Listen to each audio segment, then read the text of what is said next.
सच्चाई सच छुपने नहीं देंगे। कि योगी जी कौन सा चश्मा लगा के इस बात को देख रहे हैं, क्योंकि योगी जी के उत्तर प्रदेश से ही एक सांसद होते हैं जो उनकी जाति विशेष के हैं और जिनके ऊपर गंभीर आरोप लगाए गए हैं कि एक दो नहीं सैकड़ों की संख्या में यौन शोषण के आरोप लगाए गए हैं। और सिर्फ योगी जी के जाति विशेष के सिर्फ एक उदाहरण नहीं है, कुलदीप सेंगर जिनके ऊपर हत्या और बलात्कार का केस है वो भी जेल से बाहर है, उनको जमानत पर रिहा किया गया है। चिन्मय आनंद को ये बोल दिया गया है कि चिन्मय आनंद के लिए कि इनके ऊपर बलात्कार का केस नहीं लग सकता है, उनका बलात्कार का केस खारिज करवा दिया गया है। तो अब योगी जी का जो संवैधानिक चश्मा है, योगी जी की जो न्याय व्यवस्था है, वो मुझे ऐसा लग रहा है सिर्फ एक जाति विशेष पे विशेष कृपा करने के लिए बनाई गई है। गुंडे मिट्टी में मिल रहे हैं। गुंडे मिट्टी में कौन से गुंडे मिल रहे हैं? जो सरकार का विरोध कर रहे हैं उनको आप गुंडा बना के मिट्टी में मिला दो। और मिट्टी में मिलाना क्या सरकार का काम है? अब तमंचे नहीं सरकार के हाथ में सरकार का काम है, टैबलेट। सरकार का काम है कानून व्यवस्था बनाए रखना और जो सजा देने का काम है वो होता है न्यायालय का। लेकिन यहाँ हो क्या रहा है कि सजा भी सरकार ही तय कर रही है और फांसी पे लटकाना तो छोड़ दो, गोली मारी जा रही है सरेआम और कुछ लोगों को छूट दी जा रही है। आपने देखा अभी कल परसों की बात है, कल परसों एक बेटी को सरेआम जालौन का केस है, गोली मार दी गई और आए दिन इस तरीके की घटनाएं हो रही हैं। तो इन चीज़ों के बारे में जब हम इस तरह एक तरफ देखें तो एक तरफ तो पुलिस जो है वो एनकाउंटर कर रही है और दूसरी तरफ आम जनता है वो जनता को ही मार रही है और पुलिस मूक दर्शक बनी हुई है। तो ये जो पैमाना है ये योगी जी जरा इस पे विचार करें, योगी जी जरा इसे समझें कि ये योगी जी किस तरह का उत्तर प्रदेश बनाने की कोशिश कर रहे हैं, उत्तर प्रदेश की जनता को ये गुमराह क्यों कर रहे हैं। कानून का राज है यूपी में। नहीं, कानून का राज कहाँ है? कहीं तो गुंडे पुलिस को मार रहे हैं, कहीं पुलिस वालों के सामने गुंडे दूसरे गुंडे को मार रहे हैं। तो ये कैसी कानून व्यवस्था की बात योगी जी कर रहे हैं? ये हमारे गले से नहीं उतर रहा है। माफिया जो है ना, माफिया अतीत बन गए हैं, अतीत। माफिया तो मैंने अभी बताया आपको कि कुछ जाति विशेष के लोगों पे जो इनकी कृपा हो रही है, ब्रजेश सिंह हो, ब्रजभूषण शरण सिंह हो, कुलदीप सेंगर हो, चिन्मय आनंद हो, धनंजय सिंह हो, इनके ऊपर कार्रवाई क्यों नहीं की जा रही है? अभी मोस्ट वांटेड क्रिमिनल्स की जो लिस्ट आई है उस लिस्ट में ज़्यादातर जो अपराधी है वो इनके जाति विशेष के हैं।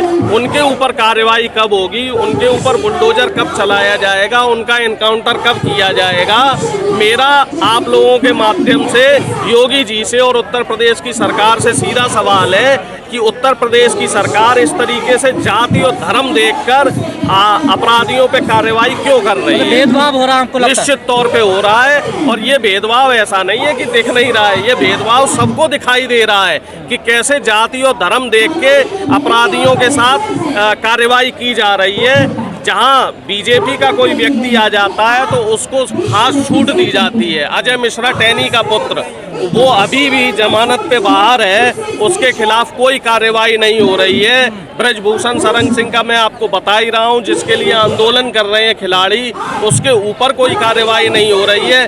ब्रजेश सिंह जिसके ऊपर 80 से ज़्यादा केस हैं, राजा भैया जिनके ऊपर 60 से ज़्यादा केस कर रही है ना। देखिए बिहार में क्या हो रहा है, आप देखिए ना।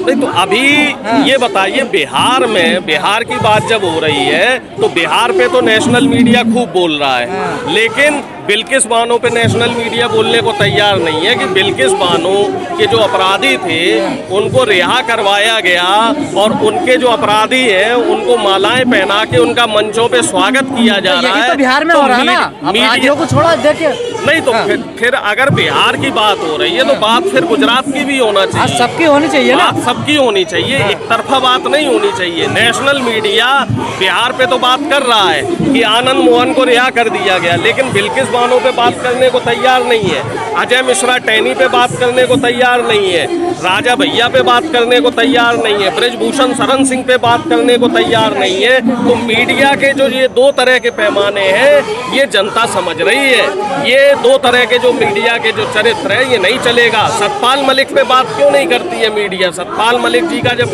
इतना बड़ा खुलासा उन्होंने किया है और राष्ट्रीय सुरक्षा का मामला है, तो इस पे मीडिया में उन क्यों है? इसके लिए तो इन्हें सबूत चाहिए। और जब गुलाम नबी आज़ाद कोई बात कह देते हो तो उसके लिए इनको सबूत नहीं चाहिए होते हैं। गुलाम नबी आज़ाद की एक क्लिप जो है एक एक हफ्ते चलाई जाती है, और सतपाल मलिक जी के लिए इन्हें कौन से सबूत चाहिए? तो वही तो कह रहे हैं ना अमित शाह कि अब क्यों बोल रहे हैं सतपाल मलिक, जब सरकार में तब तो नहीं बोले वो। सरकार में थे तब भी बोले, कहाँ बोले? आंदोलनों के लिए बोले और पहले भी बोले। पुलवामा पे तो नहीं बोले ना वो। नहीं, पुलवामा पे उन्होंने, उनका अगले दिन स्टेटमेंट आया था कि हमारी चूक की वजह से, हमारी गलती की वजह से पुलवामा की घटना हुई, और प्रधानमंत्री ने उनको दबाव बना के चुप कराया था। वो खुद कह रहे थे कि प्रधानमंत्री ने बोल दिया था भाई चुप रहो।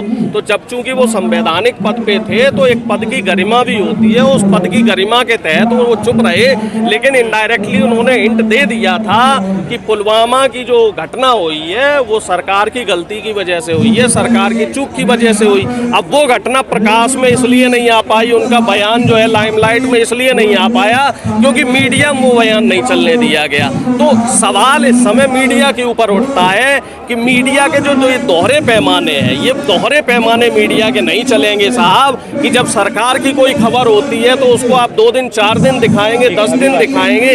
अतीक के मामले को अब भी दिखाया जा रहा है कि अतीक कहाँ खाना खाता था, कहाँ अतीक सोता था, कहाँ अतीक बैठता था, किस टाइम अतीक चाय पीता था, अतीक किस कप में चाय पीता था। वो चीज़ें तो खूब दिखाई जा रही है। लेकिन बृजभूषण शरण सिंह को आप क्यों नहीं दिखा रहे साहब?